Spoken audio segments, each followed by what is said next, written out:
ব্যক্তি হান্নান হিসেবে জিশানকে খেলাতে না পারাটা আমার জন্য আসলে অনেক কষ্টের।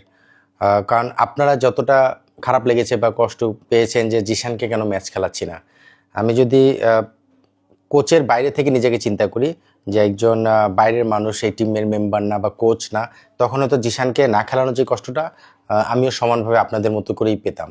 কারণ আমি তখন হয়তো চিন্তা করতাম জিশানের মধ্যে একজন ক্যাপাবল প্লেয়ার, যে টি-20 জন্য যথেষ্ট ভালো একজন ট্যালেন্ট, তাকে খেলাতে পাইনি। সো সেটা খারাপ লাগা কাজ করা স্বাভাবিক, কারণ জিশানের সঙ্গে আমার সম্পর্কটাই তেমন। বেশ ছোটোবেলা থেকেই তাকে দেখি, জানি। আমার সঙ্গে আন্ডার-19 ওয়ার্ল্ড কাপের সময় 1.5 বছরের লম্বা জার্নিতে একসঙ্গে ছিল। পাশাপাশি তার সঙ্গে আমার যে সম্পর্কটা, এটা জিশান যেমন জানে, আপনারা সবাই জানেন। সো সেই জায়গা থেকে জিশানকে না খেলানোটা আমার জন্য কষ্টের ছিল, দ্যাটস ট্রু।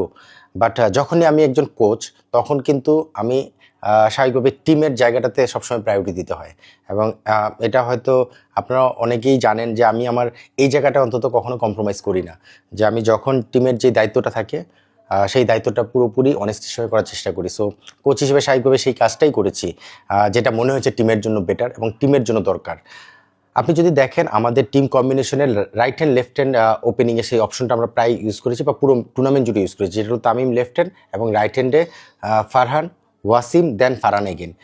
সো সেই জায়গা থেকে আসলে রাইট হ্যান্ড লেফট হ্যান্ডের পাশাপাশি একটা বিষয় ছিল যে তামিম যদি ফর্মে থাকতো হয়তো বা ডিফারেন্টভাবে কিছু চিন্তা করা যেত। ফর এক্সাম্পল, তামিম শুরুতে 10 ম্যাচে, মানে প্রথম রাউন্ডে যদি মোটামুটি ভালো শেপে থাকতো, 5-6টা ম্যাচে রান করছে, রেগুলার কন্টিনিউ ফর্মে রয়েছে, হয়তো চিন্তা করা যেত ঠিক আছে তামিমকে একটা ব্রেক দিই, জিশানকে একটা বা দুটো ম্যাচ খেলাই। কিন্তু তামিম আসলে শুরু থেকে খুব একটা ছন্দে ছিল না। বাট তামিমকে ছন্দে ফেরানোর জন্য আমাদের ম্যাচ খেলানোটাও জরুরি ছিল। একটা স্টেজে যে আপনি যদি দেখেন, মিরপুরে যখন আমরা ফার্স্ট কোয়ালিফায়ার কনফার্ম করলাম, তারপরে ম্যাচটা কিন্তু আমরা চাইলে হয়তো বা জিশানকে খেলাতে পারতাম, এটা অনেকের প্রশ্ন ছিল।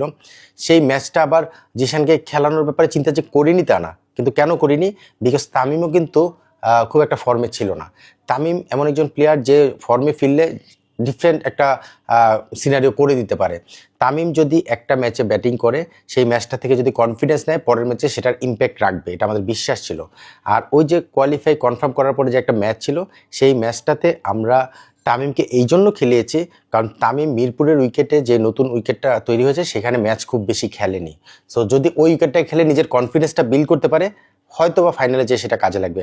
এবং আপনাকে বলে রাখি, যেই ম্যাচটা আমরা ফাইনাল খেললাম, যেই উইকেটে খেলেছি, ওই যেই ম্যাচটা জিশানকে চিন্তা করেছিলাম, ওই উইকেটেই কিন্তু তামিম ওই ম্যাচটা খেলেছিল, যেই ম্যাচটা আমরা জিশানকে খেলানোর চিন্তা করেছিলাম। সো ফাইনালের উইকেটটা এবং ওই ম্যাচে তামিমকে একটা অপরচুনিটি তৈরি করে দেওয়া, যে নিজের কনফিডেন্সটা বিল্ড করা, সেই জায়গা থেকে হয়তো তামিম আর জিশানের ভিতরে আলোচনাটা চলে এসেছে।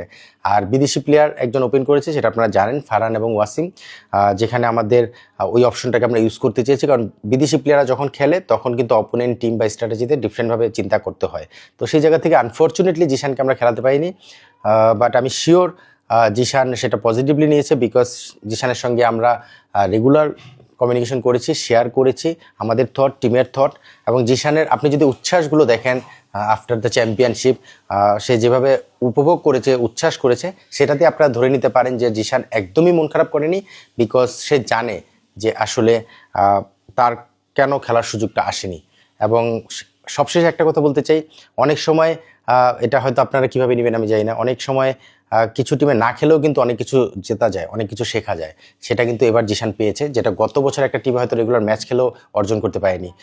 সো আমার কাছে মনে হয় জিশানের জন্য অনেক বড় একটা এক্সপিরিয়েন্স, এবং জিশানের আজকের যে এক্সপিরিয়েন্সটা গ্যাদার করেছে এই টুর্নামেন্টের মাধ্যমে, নিশ্চিতভাবে ফিউচারে সেটা অনেক বড় হয়ে কাজে লাগবে।